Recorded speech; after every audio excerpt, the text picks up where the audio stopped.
Everyone, we're sitting down today with Mr. William Glass, owner and founder of William Glass Fitness. Is a veteran of the British Army. Exactly. All around great guy and an advocate for living life to the full. Yeah, I think a lot of the time as well, people are not doing enough hard things either. So they're not training, they're not going for a walk. Like a walk to some people is an absolute chore, and they're like, no chance am I going for a walk. Like all these things, getting around nature, going for a cold water dip or something like that. Like you don't even need to do that. Like, or going into a sauna and just suffering a little. Like, now I'm gonna say it if you don't start saying it. People shitting in like flasks and having a drink and all that stuff. Making like a dirty pint cocktail. Like honestly, shitting in a flask and drinking it, Willie. That's fucking next level. It's mixed with like weird shit and stuff like alcohol. And I never done this personally, by the way. But traditional values, like it's moving away more and more as life goes on. It's crazy, like. But is there many traditional women about anymore? Like, well, I feel like well, I feel like right. And I don't mean to fire fucking shots here, right? I'm not firing shots. I'm just saying. I don't mean to fire shots. It's the way society's moved. Like, but it's nearly normal to do OnlyFans now. You can find him on Instagram, you can find him on Facebook. And today we're going to sit down, we're going to discuss kind of Willie's philosophies on life and current world events. And we actually have a nice Irish whiskey here to try. Anyone on the audio experience, we'll describe it to you with nice tasty words. But yeah, Willie, give people a little bit of background on kind of how you went from, you were an electrician, wasn't that right? You're an electrician. Yeah, so kind of give people the story from you left school. What was your ideas? Where were you wanting to go with life? I didn't have a clue, so really it just came to me. Parents telling you go into a trade. School kind of told me that as well. I did enjoy it to begin with. We were in the same tech class. You were indeed. But I had to do like a little bit more, and then I got my apprenticeship. I liked it. For the time that I was there, I was working with good people and stuff. I actually went into fire and security to begin with, and I was like, no, I want to be a spark. Fell into it, and that's really it. Got boring, changed my mind. I've changed my mind several times throughout my life, like really, like with my careers, and really, yeah, that's really it. No, so just like so. Obviously, you went into electrical installation, same as myself. It was kind of like school was finished, and we weren't the kind of people that were staying on in school. I don't even know if you got the grades. I didn't get the grades. I got a B in PE and a C in science, and that was the rest was D's. Like so, you're basically in the same boat as me. I got four GCSEs, and you needed 5 in our high school down to our high school to stay on. So we were both in kind of a boat of where do we go for our opportunities. I don't know how you trade. That was it. Yeah, trade like that. First thing that comes into your mind. Then we went there, and to be fair, for 2 years it was all right, but I quickly realized this wasn't for me. This was not for me. Like sitting on that wee, remember the wee wooden board we had, and you had to fucking put the clips in and put them in the conserv. Yeah. See, I enjoyed all that to begin with, but it was like, I done the apprenticeship 4 years, and I was like. I went for a breakup, and that's kind of what triggered everything else. So the breakup was that bit of adversity was what changed everything. It was like, right, you need to become a better version of yourself. Yeah. And I was like, I've always wanted to go into the army. So for work experience, when I was in the army, or when I was in school, went to the army. I didn't really like it at that time. I don't know what it was. I think I was a soft footballer, so playing football all my life. So I was like, oh, this is a bit too much. But I still always wanted to be like, there's pictures and all of me like as a kid dressed up as a soldier, loving all that there. So it was kind of ingrained in me then. I think that's what sparked it. And then he's not my cousin, but he kind of is my cousin, like was in the army. So it like was always there to like go for it. If he can do it, I can do it kind of thing. And same again with the army. I was in it for 3 years. 3 years until of enjoyment, 5 years in total. And same again, I was like, just wanting that change. And finally fell into coaching, and that's something that I absolutely love. Like I love the benefits you get from it. like running your own days, seeing the change in people, like just seeing them come from this unconfident. It's literally what happened to me. I was unconfident in my own body and my own life, and then from there, just built on it. And you can see the improvement. 100%. Let's do we cheers and try this whiskey. We taste test. Yeah. Cheers to the pod, brother. Love it. Cheers. It's alright. It's alright. What would you get? Smooth. It is smooth. It Really is smooth. smooth. Powers Irish whiskey. No, it normally has that wee bit of heat. I mean, there's that one, the famous grouse. You ever had the famous grouse? Yeah. I Lives fucking off hate that. it. Do you not like it? It's too like That's smooth. that is smooth. That's going down all right. That We'll have this fucking bottle done time. Get some redness in the cheeks. So let's dive into the army, right? And the reason I say that is there's young people out there that have adversity or whatever, and one thing they do, and you've just said it, is when some sort of adversity comes into your life, going to the army is an escapism. It's getting me out of my regular routine. It's getting me around the world. It's basically taking life out of your hands a little bit and getting paid for it, and there's no worries about bills and all the rest of it because that's all sorted, isn't it? Yeah. So what would your advice be to anyone who's in that position thinking about joining the army? Was it worth the experience? Was it worth the trials and tribulations that came with it? Was it worth maybe the when you weigh up the good and the bad of your entire experience in the army? Would you recommend it to other people? I'd recommend it to anyone that's unsure, because the whole routine of it, the structure of it, makes you believe in yourself. I feel like if you're even if you're not fit to begin with, you can go and get fit. But the lessons you learn from it, it builds you up into a leader. And to be honest, some people pick up the army lifestyle a lot quicker than others. Some people love it. Some people end up absolutely despising it. I would say I was in between, where I did love it at the start and then I fell away from it. But I've always been in that mindset, like, if you start to have like them thoughts of not wanting to be here for a long time, then you need to make a change. And that's kind of what it goes down. Like, but the structure, like the routines that they teach you, getting up early, making your bed, all that discipline that you probably don't have at a young age, or if even people at 30 join the army, like, because they're like, they get stuck in a relationship or something for them 6 years and they're like, fuck it, I can't go to the army here. But then they leave that and they're like, what have I got to lose? So really, I would say if you're thinking about going for it, just go and test yourself. That's kind of what happened to me. I tested myself and then I started to believe in myself, and it's just compounded over time. So whenever you were joining it, was your head in a mentally bad place whenever you were joining? You were like, I need out of my current environment, or was it you just wanted a new challenge, or where was your mind at that time? I would say when I first signed up, I was in a bad place.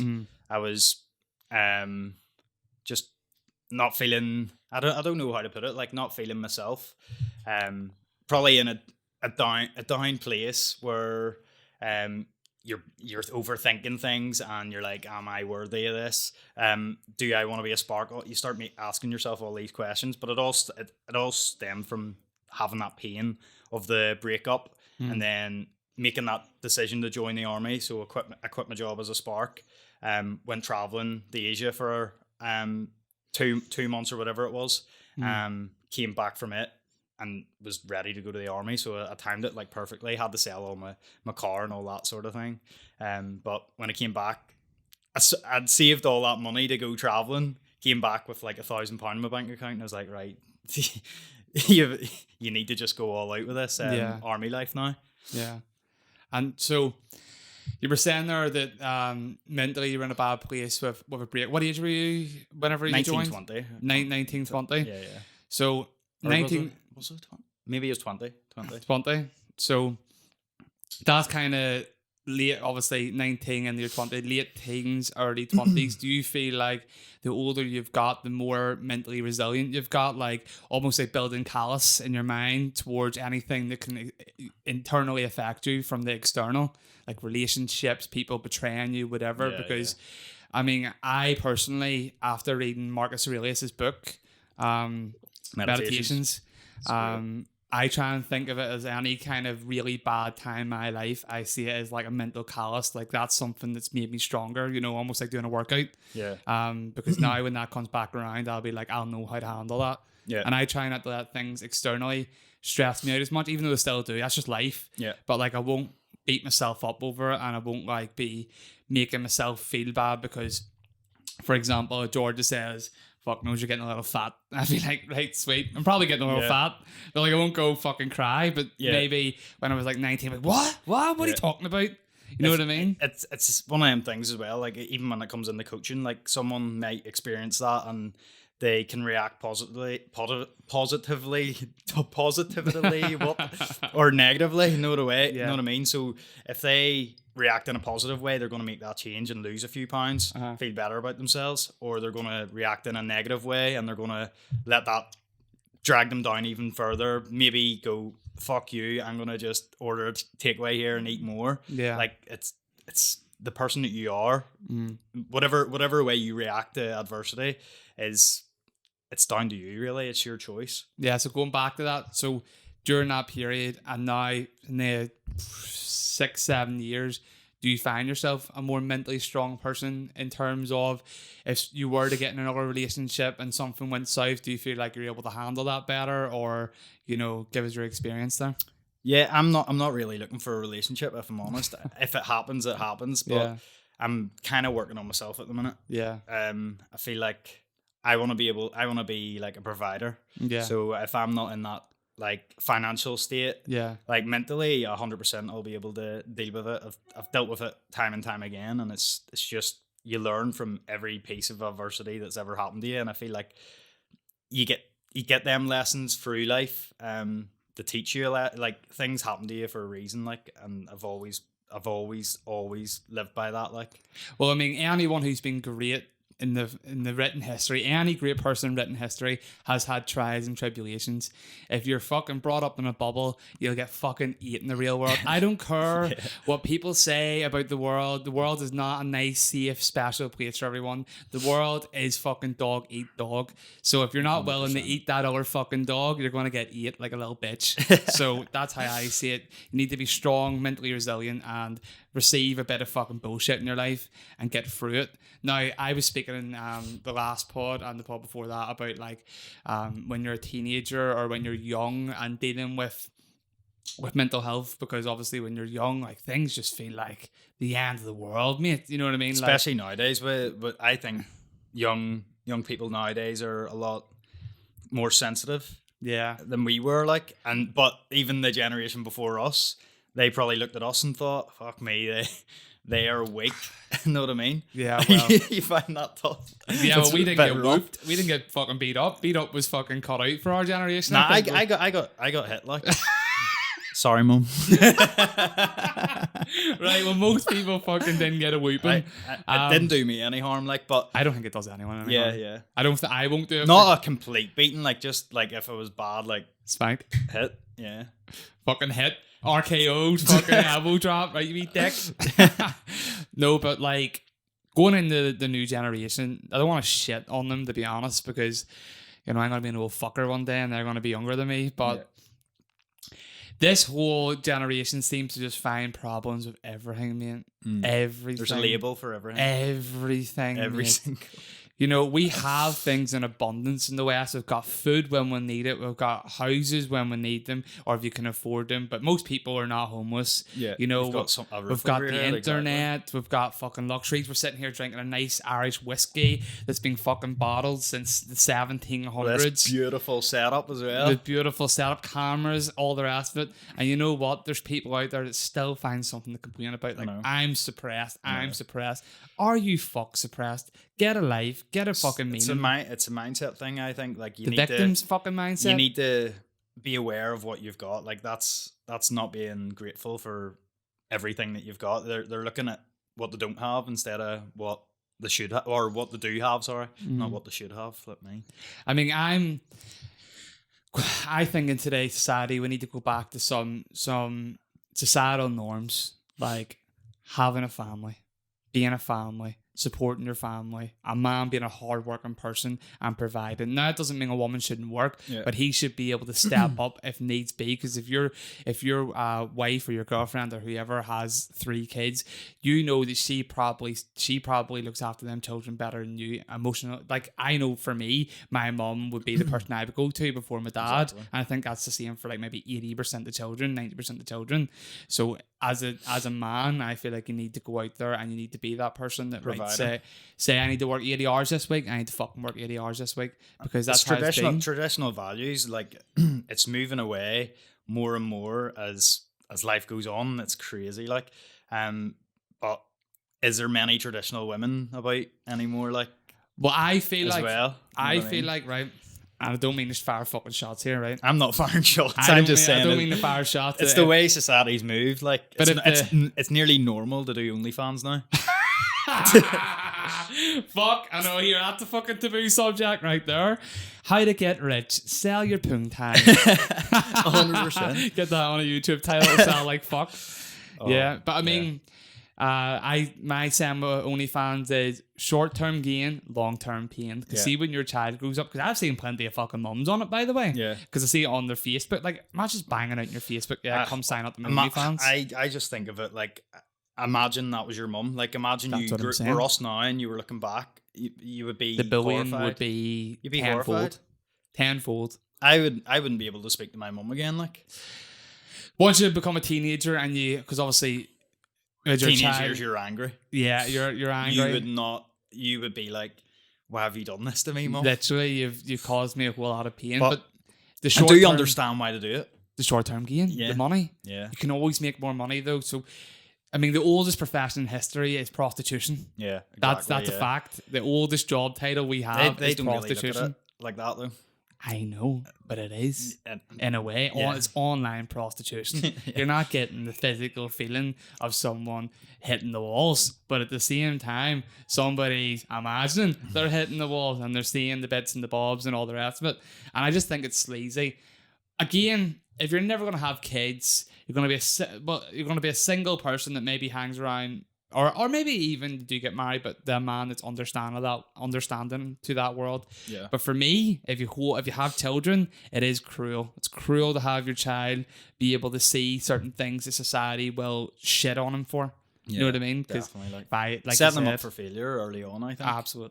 Absolutely. Let's go in the army again, and I'll bring this up because I have some personal experience, not with the army, but with kind of some things that go on in the army, from obviously stories from yourself. And then there was a fella called Mitchell that was from England. Bit of backstory on Mitchell. This is the fella I met online. He was a bit of a gamer dude, wanted to be a YouTuber. This was back when I was like 19, 20. I met this fella. Yeah. And he decided, to jump into the army. He was in the army for 2.5 years thereabouts. And he just went up and he killed himself. He just one day got up, said, I can't do this anymore, killed himself. And the reason for that came out afterwards was there was a heavy bullying in his squadron or whatever, wherever he was based. He was basically the one that they picked on, they wrecked his room, fucking set him up every day for a giggle, blah, blah, blah. And he just couldn't hack it anymore. And because you're in basically a life contract in the army where you can't just get up and leave. You've got minimum 4 years, but you sign up for 12. Yeah. You know what I mean? So you need to do that minimum 4 year stint, and then you can leave. But he obviously was in that state every single day and thought there was no way out. I don't condone that. So what do you think about the bullying army? culture? Is there a bullying culture? Is there kind of, if you're the little man who doesn't say much, you're the one getting your ears flicked and fucking spat on or whatever the fuck? It's the army's going really soft. Mm-hmm. So how long ago was this would have been about 3 years ago. Like the bullying, they've clamped down on it big time, like, because there's been loads of like mad stuff that's went on, like initiations, all that sort of stuff's been cut out. Well, give us a bit of background about the initiations. Initiations. So if you are new, you come into your squadron and stuff like that, it'll be like a big piss up. It's really just introducing yourself, but with weird like drinking games. And I'm sure like if you've got an army friend, like you're gonna know some of them weird. Well, here, tell us. Nah. Why I'm not would you going tell to, us? just in case I shoot anyone. So there's like weird. drinking piss, all them sort of things. You know the way you hear like rugby teams doing shit like Yeah. that. Just weird activities. So people were drinking piss. Now And I'm gonna say it if you don't start saying it. People shitting in like flasks and having a drink and all that stuff. Making like a dirty pint cocktail. Like honestly. Shitting in a flask and drinking it, Willie. That's fucking next level. It's man. mixed with like weird shit and stuff like alcohol and I never done this personally, by the way. Fuck me. Just to clear that up.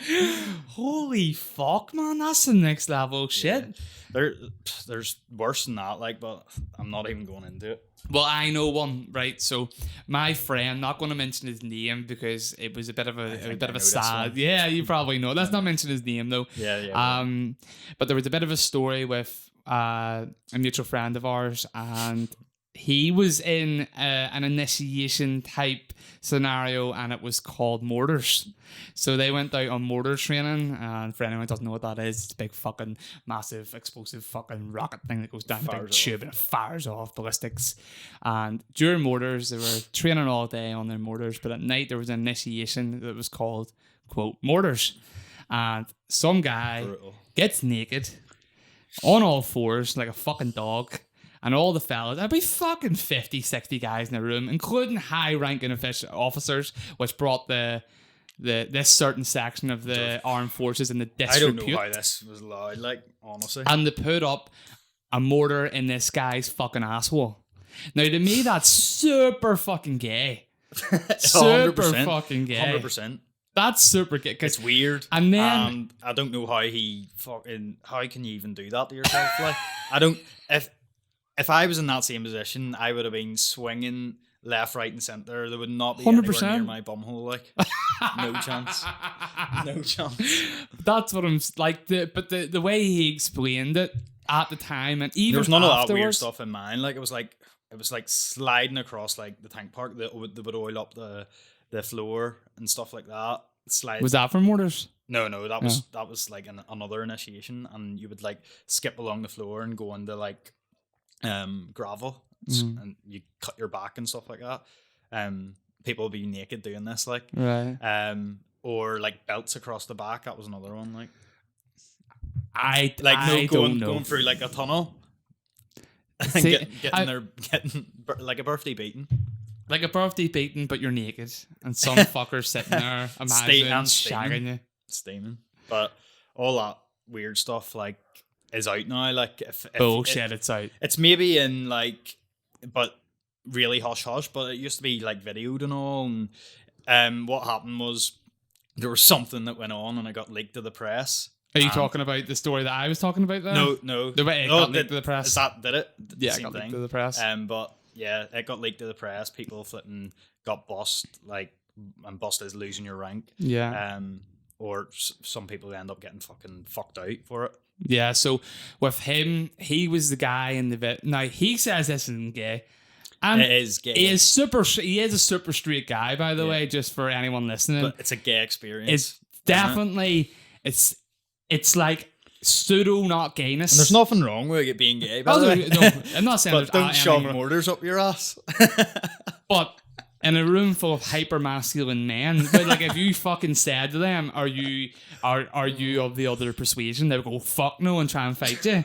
So this is why I'm coming at it with this kind of energy. So because I come to him and I say, well, that's kind of gay. Like what was going on there? 100%. Like it's a big fucking homo fest. And he was like, no, it's not gay. I'm going, not gay. You're putting a mortar up a guy's ass. Same with rugby players, you hear them fucking wanking people off and all that weird stuff. That's fucking gay. And drinking piss or drinking from when someone's pissing in their mouth and all. Like, well, if you're into that you're into it. But don't fucking lie to the general fucking guys and say, here, it's not gay. It's fucking cool, lad.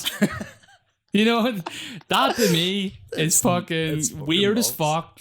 I don't care what kind of fucking drone mentality you're in there, but the fucking everyone else thinks it's normal. That's not fucking normal. It's not normal. Leave and look at everyone else in society. If we had this pod right now and I goes, well, here, whap your dick out there. I've got 4 fellas outside. We're playing Battle of the Jedis over fucking cocks. You would go, right, this is gay. I go, well, is it? No, fucking apparently not. It's initiation for the pod, mate. Oh, fuck. They're mad, like they're mad. Well, anyway, But I know what you mean by the bullying thing. Like suicide's a big problem in the army, especially post operations and stuff like that. There's not really enough done about. When you say post operation, this is people who are like going Afghanistan and all Right. that have been to war, Yeah. actual war, where they're getting PTSD, they're having night terrors and stuff like that. I really don't think there's enough being done about that to help them. Even within the army, like they do get time off and stuff like that, but I feel like they're a bit behind the times with mental health, but society in general is, I think. Mental health to me is a weird one because I have experienced it. I've been on some sort of drug. Can't remember what it was. Sertraline or something? Sertraline. It was something. I went to the doctor and I was like, look, mate, my mind is not right. I don't feel right or something. I feel sad. I feel upset. I feel like the world is fucking this terror of evil fucking shit that I can't live in, blah, blah. And were they just like, take these pills? Take the pills, mate. Didn't get counselling. Didn't offer counselling. That winds me up because just gave me some fucking pills. I feel personally that they need to look at the person's lifestyle as well. So if you're not getting enough sleep, if you're not exercising, if you're not hydrating, if you're drinking all the time, they're not looking at people's lifestyles. They're always quick to give the pill. Same way with a vaccination. The flipping COVID, and not to go down like a full conspiracy route. No, you can go down the conspiracy route because it's all coming out now. All the data that's coming out now that it didn't really go through all the trials that it was meant to in this short, quick succession, and people who know at that time that were turning it down were against it. Because there wasn't enough evidence, like long periods of time, like it's normally meant to be done like over 7 to 10 years, whatever it actually is. I don't know off the top of my head, but it was done in this short period of time. And I just think like the people that were pushing it, Bill Gates, all them ones, it was all just a money making scheme. So and it's actually scary that they're in control of us. Well, there's 2 or 3 people that own most of the general media in the US. 2 or 3 people, 2 or 3 families that own almost all of the general media, apart from a few outlets. It's the same in the UK when you look at newspapers, etc. It's only a few people that control the narrative of most things. 27. Right, we're going to take a wee break here. We'll give this. Had to take a wee break there, guys. Just because one of the cameras is a little bit older, I'm gonna have to reset it, and Willie needed to piss and stuff. So that's just life for you. Right, so just finishing off on mental health, and we're talking about whenever you go to the doctors, that they just fire you pills. First thing they want to do is fire you pills. First things first, for me, pills don't sort anything that goes on with the mind. Okay, you might take cocaine that'll get you blasting for like 12 hours afterwards. What do you feel like? You feel like fucking killing yourself. Pills is not a natural way for the mind to fucking mend. The mind mends via, for me, dedication to healing your mind. If you are upset because your girlfriend fucking left you because you're a fat, lazy fucking mess, sweet, start learning to get up early. Start going to the fucking gym. Start putting value into yourself, making yourself a more high value man. That'll fucking increase your moxie, make you feel better. Your mental health's a little bit in a better place. But I feel like everyone's just in this mind where it's just normal to just be fucking upset, and it's not. You need to speak to yourself and say, I need to change my fucking life. What's going on here, which is making me upset, and cut that out like it's a fucking tumor. Yeah, I think a lot of the time as well, people are not doing enough hard things either. So they're not training, they're not going for a walk. Like a walk to some people is an absolute chore, and they're like, no chance am I going for a walk. Like all these things, getting around nature, going for a cold water dip or something like that. Like you don't even need to do that. Like, or going into a sauna and just suffering a little. Like, what is that quote? Hard things, easy life. Easy things, hard life. So the more hard things that you do, so going to the gym when you don't fucking want to, making sure that you wake up early in the morning, going to bed at a reasonable time instead of sitting up to 2 a.m., 3 a.m. watching Netflix. All these hard things, hard choices are going to give you an easier life. Like, you don't want to put down Netflix. You want to watch that next episode, or you don't want to wake up early in the morning because you want them extra extra hours sleep, but if you went to bed earlier the night before, you're gonna have so much more energy. There's so many ways you can use that: hard things, easy life; easy things, hard life. And so many people are just living in a world where everything's so easy. All you have, if you want food, just eat straight to your door. You don't even need to walk and go to the supermarket, walk around, expend energy there, and that's just leading on to the obese population is getting bigger and bigger, and I feel like it's from it's technology is getting too advanced for us. Like everything's just like, even when you used to go to the cinema, you can go on Netflix now in your house. You don't even need to leave the house. Yep. All these little things are compounding and making people more and more overweight, and more and more unhealthy. Yeah, well, I mean, went for mental health, right? And obese people, like, and it went spiraled off into it. Well, I mean, I do think a lot of people who have bad mental health have a really bad relationship with food, because food hits them dopamine receptors, my man. You get that nice chicken from KFC and you're dipping it in the supercharger sauce, you're feeling amazing. Afterwards, you want to kill yourself. You feel like shit. But during the time, oh, it's amazing. It's like your brain was telling you to do it all day and you've done it, and that's fucking brilliant. It's like, have you ever seen the babies when they have ice cream for the first time?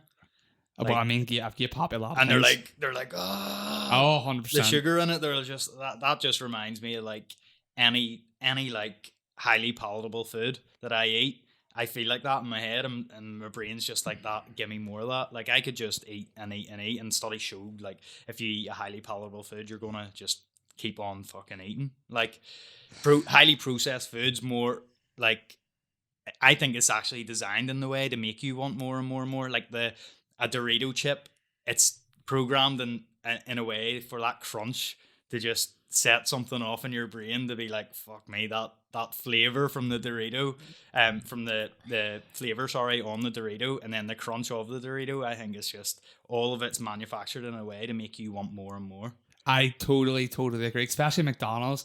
Like McDonald's says, our burgers only have salt and pepper. I'm going, don't taste like most burgers I taste. The salt and pepper, like there's definitely something else in there. Burger like that. Yeah, it's something. There's something in there. Maybe it's in the bun or something. I don't know, or the cheese, but there's something in that burger which makes it like I want more. That experiment, where people leave it in a container for and it lasts months forever. and months. Preservatives well, it just has loads of preservatives. I'm guessing. Scary. Preservatives aren't natural, by the way. The only natural preservative we have, salt. Yeah. Anything else you see is unnatural and not able really to be chemically broke down by our body and used. So it's kind of like putting poison into yourself. But look, a lot of things are bad. A lot of things are bad for you in life. A lot of things: smoking, fucking having too much sex because you'll get STDs, fucking too much alcohol, you'll ruin your liver, whatever it is.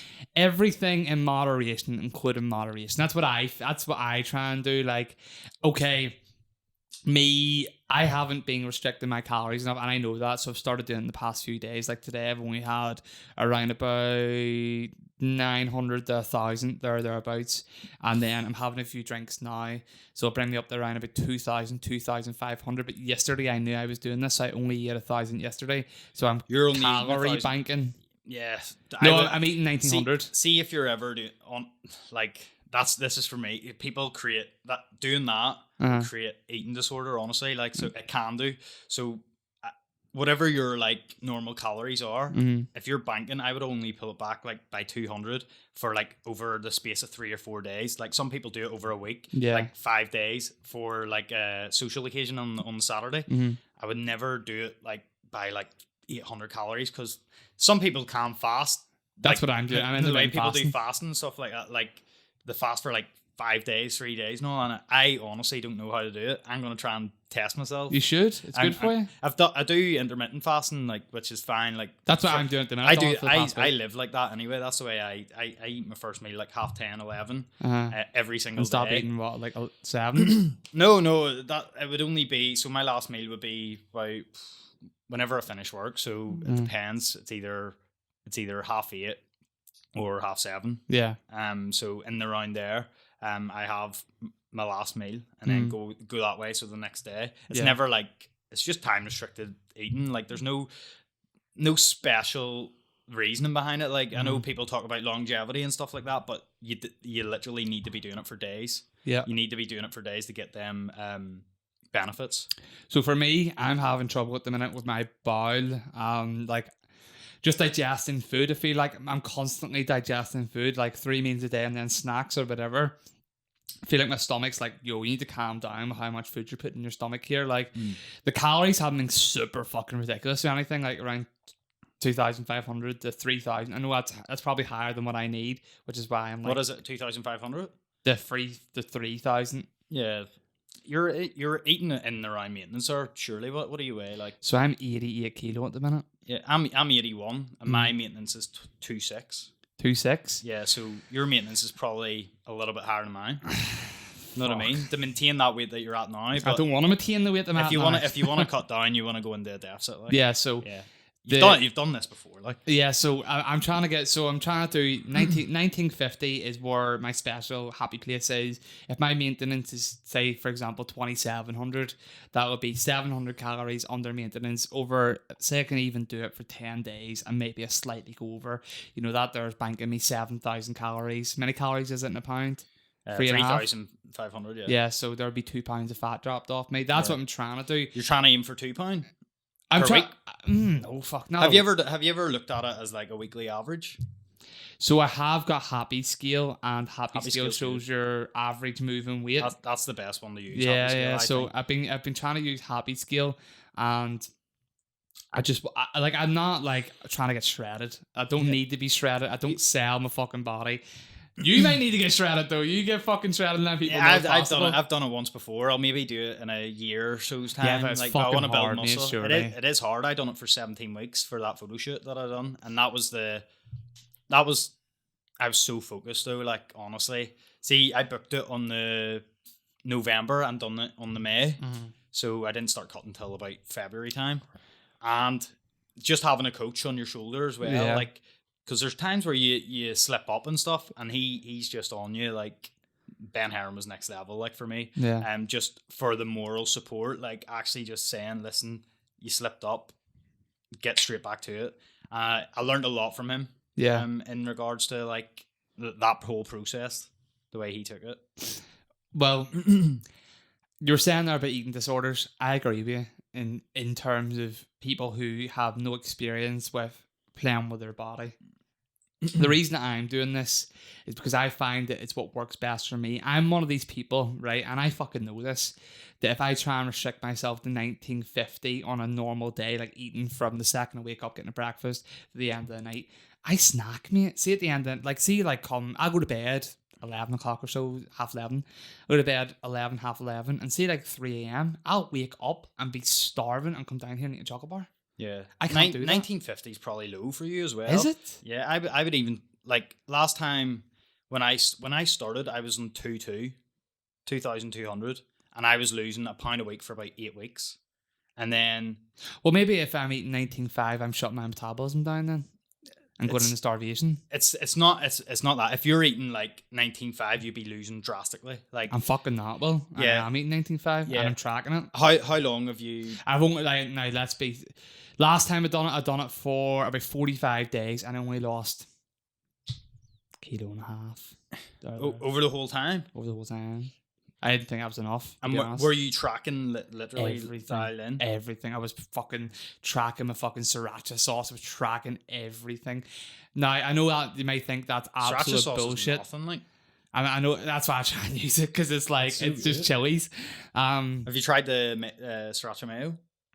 I've tried the vegan one, and you know what? It was like trying to squeeze out a fucking rock. I was like, Just use the sriracha mayo, mate. It's unreal. Or make your own. No light mayo and sriracha sauce. Just mix it together. Fucking unreal. I actually do that, but I bought a chipotle mayo from Musgrave and it's fucking banging. But anyway, I feel like I was tracking things right.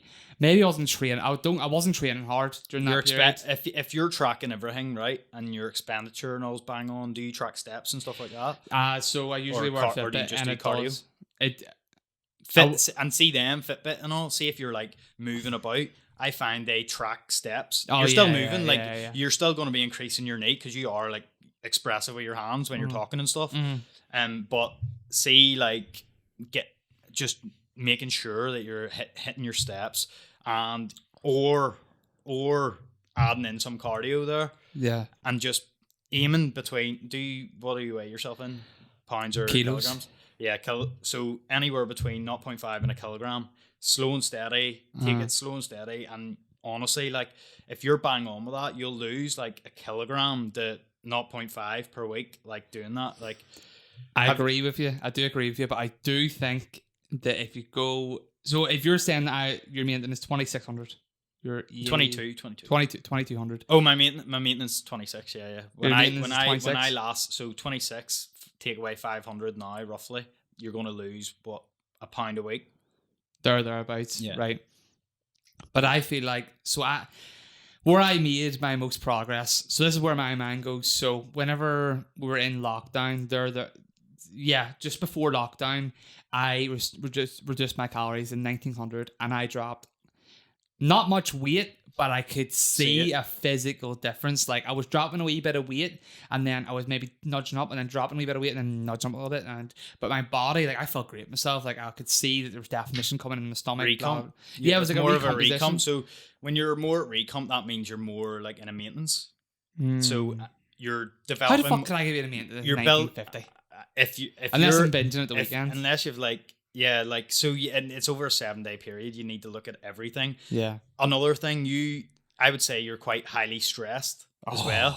So if your cortisol levels and stuff are high, if you're not managing that, and if you're not sleeping well, like people don't look at sleep and stress. Like sleep and stress can make you hold on to like water weight and glycogen, and then say you're doing that over a period of time, then you'll drop that weight. You'll see that weight drop, but it's usually when you're like calm, your stress isn't crazy, your sleep's on point, you're hydrating. But like all these sort of things you need to look at, rather than just thinking that it's all about it is about energy in versus energy out. Yeah. Like you hear that time calorie deficit, you have to be in a calorie deficit. Obviously you have to be in a calorie deficit, but you need to look at the other things outside of that as well.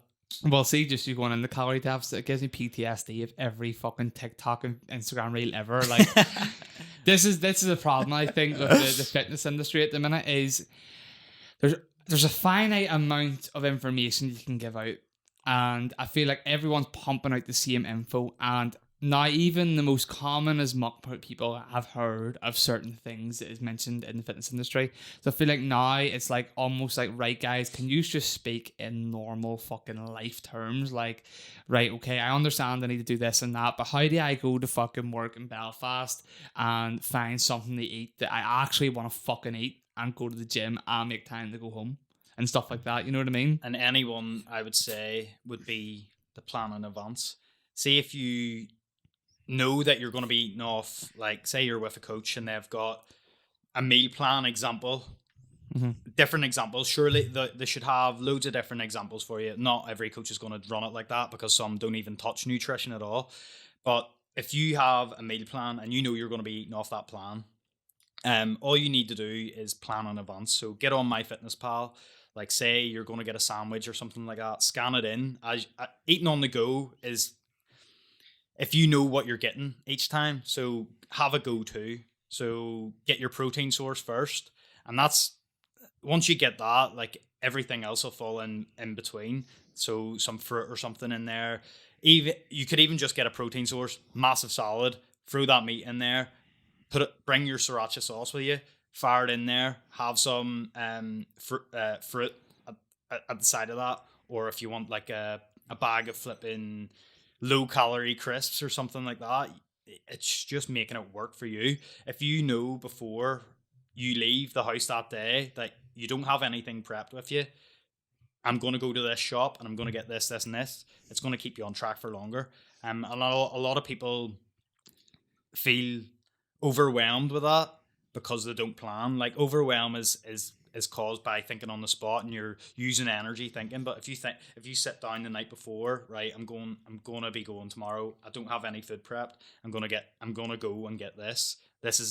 You can even check on MyFitnessPal that the night before that this is gonna fit in with your calories, and it's just replacing that meal with something else. It's not rocket science, but it's just the planning side of things that people. I think that's why people slip up the. Yeah. So, just speaking about planning, etc. I understand where you're coming from, but where my mind goes to is, what about someone who he's trying to restrict his calories, he's trying to get himself in better shape, him or her, and their friends are all going around to a certain area and say there's plenty of fast food available. What would you recommend that they go for? What would be the best bang for their buck for calories, for protein, for So if they do you mean they know they're going there on that certain day, or it's off the cuff? They're in work. Everyone's calling around the fucking, I don't know, the Boulevard. There's Subway and there's fucking Burger King. There's KFC. So there's a top contenders there. What do you recommend? There's multiple ways you can approach it. So you're going to that place. So if they know they're going to that place that week, plan your food. No, they don't know they're going that week. So it's just off the cuff. Lunch off the cuff. So if they don't know that day, they can literally, if they don't want to feel like an absolute pleb. Pleb. Boris Johnson over here. when you go, you know how it is. People put peer pressure on you, it's normal. Like, don't feel like you have to say no to that situation.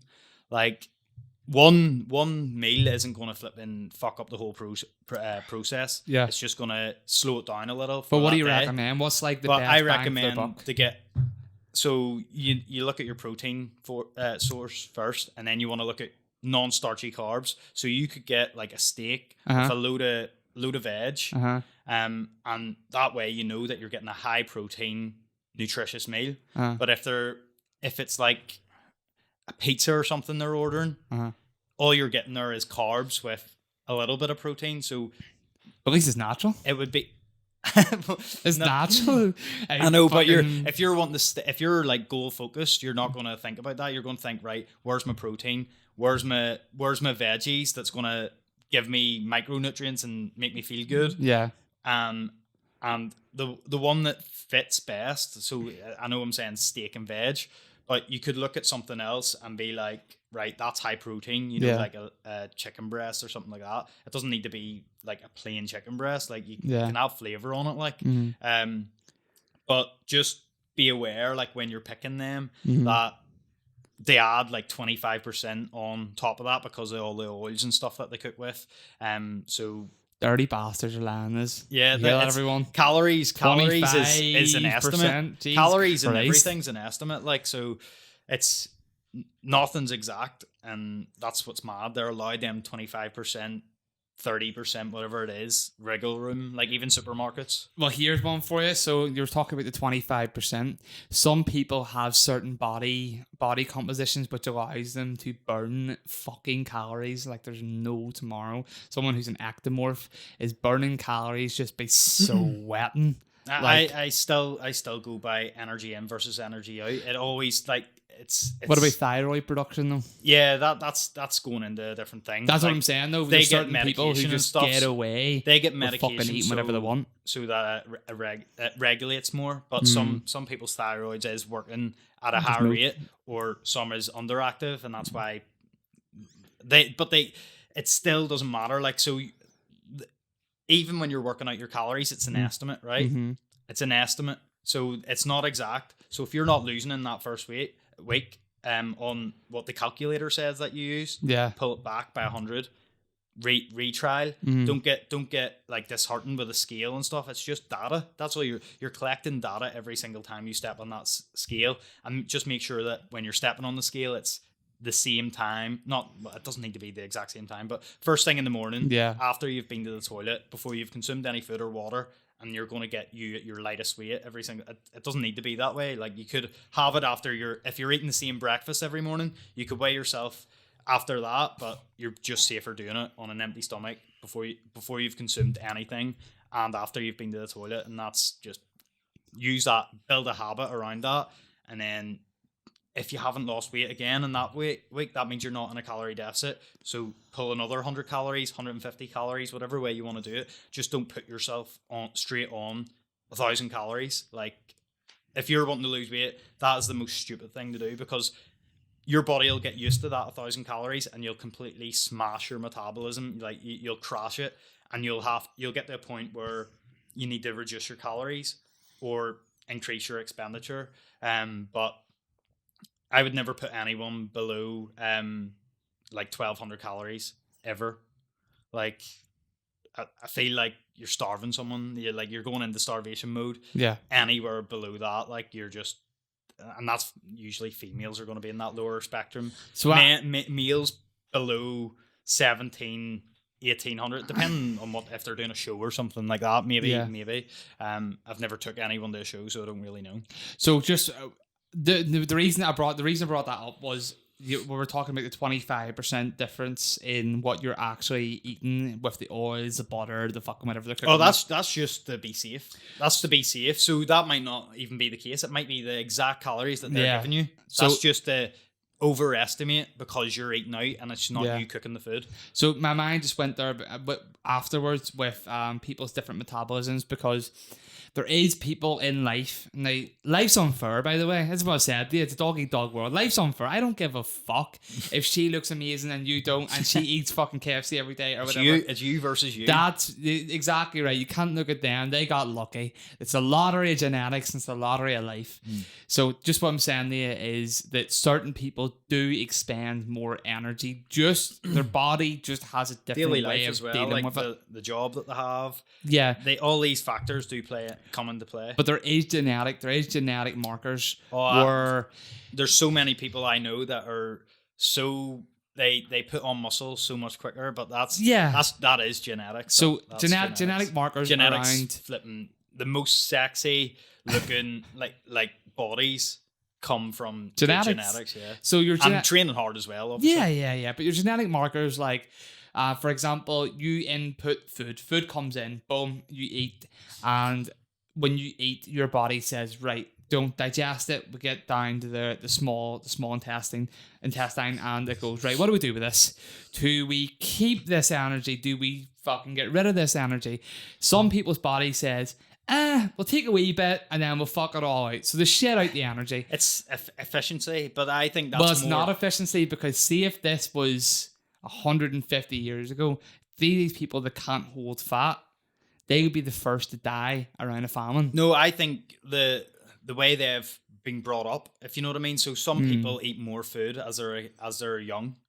But I just mean, and then they eat less. Some people eat less food, so their bodies are going to be different. It's going to regulate food differently. So there's so many different ways you can look at this. I know where you're coming from, but what I'm saying is two people, right? Me and you, for example. Let's say me and you sit down and we both eat, for example, 3,500 calories, right? And we have someone hook us up and hook up fucking probe our intestines, probe everything, and is able to check every way. Scan the body there. Just CT the body and see where all this is going. And what we find is after consuming that meal or that day of food, that at the end of the night when we both sleep, my body stores 600 calories of that as fat, and your body only stored 300 calories of that fat. That is the genetic marker.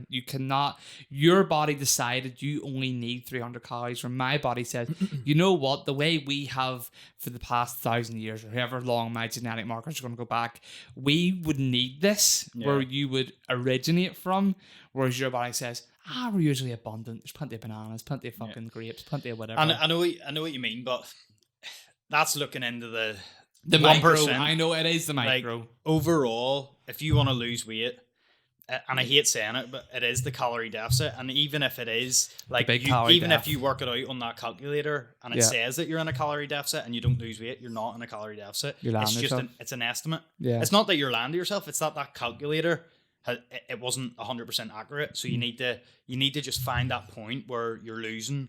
As soon as you start seeing that downward trend, you know, right, this is my calorie deficit. Or if it's going up, you know you're in your calorie surplus. Or if you're holding that weight, you're maintaining. And then it's just about being more aware of what you're putting into your body. And all tracking food that's all it is. It's building awareness around what you're putting into your body. Like, I've had clients eat a donut and think that it's barely any flipping calories. But then they scanned it into my fitness pal and they're like, fuck me, that was 300 calories. I wouldn't have thought that. I eat 4 of them.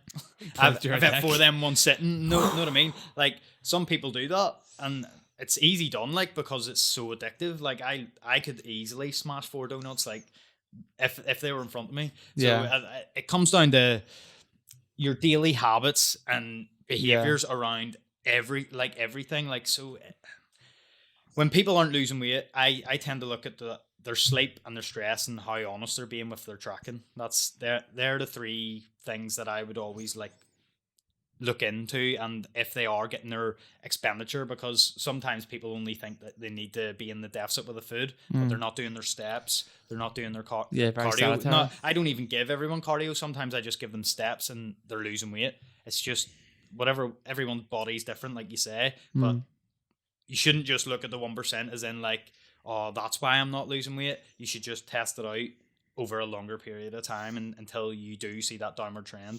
Now, if you're getting into like the 1,000 calories and you're not losing weight, you need to look at like your expenditure side of things. You're obviously not working hard in that area. Yeah. Like, it's silly if you're below, like, especially if you're a female, below 1,200 calories. I don't agree with that.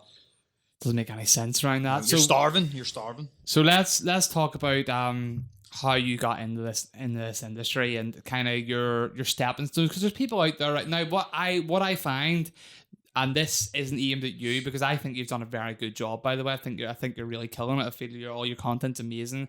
You're putting out recipes. You're being authentic with people. You're not trying to be someone that you're not, where a lot of people are trying to be someone they're not. Yeah.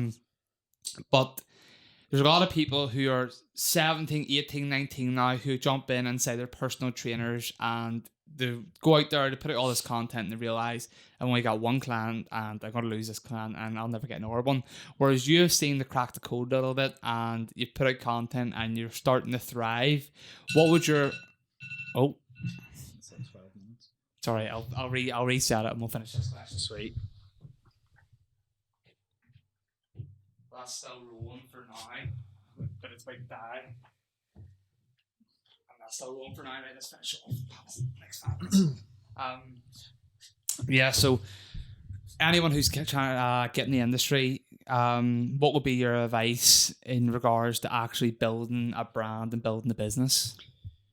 So, how do you want me to say how I got into it first? Yeah. So I got into it through the army, basically. So the army, I got identified to be as being one of the fittest soldiers. So they were like, when I was a trooper, which is a private, basically lowest rank, they were like, right, you're clearly fit. You train hard, all these sort of things. I didn't really take training serious until the start of the army, if I'm honest, like just before it, like to prepare myself. And I was a runner then. I wasn't even like big into weights. I was just run, and became a bit of a machine that way. But I done that because I didn't want to feel inadequate. I didn't want to feel like I wasn't good enough. So I got there and I was fitter than every single person. Even when I got to my squadron, I was one of the fittest in the squadron, which was like, I wasn't expecting that. I was expecting to see absolute warriors everywhere, like flipping. I was like, no, like David Goggins. That's who I was expecting that. And it wasn't really like that. But it was a good surprise because it made me believe in myself a lot more and push myself more. Then I went and become a PTI in the army. Mm-hmm. So personal trainer instructor, is that? Physical training instructor, basically. So you're in charge of the soldiers, sometimes groups of 50, 100, sometimes have the full squadron in front of you and you're addressing them. First time I ever done that, like I had stage fright, big time, legs and all were shaking. But I did it, and that builds character. Absolutely. And then from that, I noticed that the PTIs in the army are very cutthroat. Like you're speaking to a soldier, so you need to be aggressive. You need to be looking them in the eye and telling them how it is. But people are people, and some people need a different approach. So that's when I noticed that you can't just be that cutthroat every single time. You want to spark motivation in people in a different way, whether that's I don't know, like you're encouraging them even though they're like way at the back. And it was from a conversation with someone that I had helped along the way who was really, really struggling, that said that no one's ever done that before, and that's kind of what sparked the thought. And like, I can help fucking people. I can help people here. And then people said, did you ever think of becoming a personal trainer or anything like that? And never really sparked the thought. And then I was listening to James Smith at the time, his book, Not a Life Coach, and there was something that came up, and he was like, if you can't see yourself in the career that you're in right now for 5 years time, like if you can't see yourself there in 5 years time, then what the fuck are you still doing? What are you doing in that? And it was that 30 seconds from that audiobook that I was sitting on a gate, 3 a.m. It was freezing, doing guard on a gate with a gun like this here. And it was from then I was like, yeah, I need to make a change. And personal training was the one that I went for, and I haven't looked back since. Like, it took me to hear from someone that's been there and done that, even though he wasn't in the army or anything. But that little, like you take little things from books, that spark that makes change. I didn't see myself in that career any longer, and that's what made me become a personal trainer. So it was like 2 days after I started, I had this money saved up, invested in the level 3 course that you need.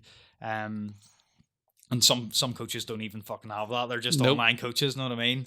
But I went and done it anyway, and it was an easy course. You learn nothing on it.